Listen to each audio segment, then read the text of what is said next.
नमस्कार, मेरा नाम है सतीश और आप देख रहे हैं चौथा स्तंभ। वर्तमान में हम महाराजगंज जनपद के नौतनवा नगर पालिका में मौजूद हैं और यहाँ पर आज केंद्रीय वित्त राज्य मंत्री पंकज चौधरी जी के द्वारा यहाँ पर जन सुनवाई किया जा रहा है और तमाम जो पीड़ित हैं वो पहुंचे हुए हैं।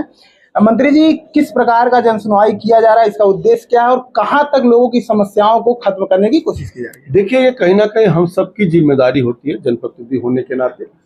शासन प्रशासन से जो विकास का कार्य होता है वो तो हम लोग प्रयास करते हैं, लेकिन आम जन की छोटी छोटी समस्या थाने की, ब्लॉक की, तहसील की होती है, जो पेंडिंग पड़ी रह जाती है, कोई सुनवाई नहीं होता है, उसको मैं व्यापक रूप से एक एक व्यक्ति से मिल करके सुनने का भी प्रयास कर रहा हूँ और अधिकारियों, संबंधित अधिकारियों को निर्देशित भी किया जा रहा है ताकि जो छोटी छोटी समस्या पेंडिंग पड़ी हैं उसको दुरुस्त कर दिया जाए। बिल्कुल, आप देख सकते हैं मंत्री जी का कहना है कि जो भी जनता महाराजगंज की है, कोशिश किया जा रहा है, हर संभव प्रयास किया जा रहा है कि उनकी जो समस्याएं हैं यहाँ जन सुनवाई में खत्म किया जाए। अगर यहाँ नहीं हो पाता है तो जो उससे संबंधित अधिकारी हैं उनको निर्देशित किया जा रहा है कि जितनी भी समस्या जुड़ी हुई है उसको खत्म करने की कोशिश करें।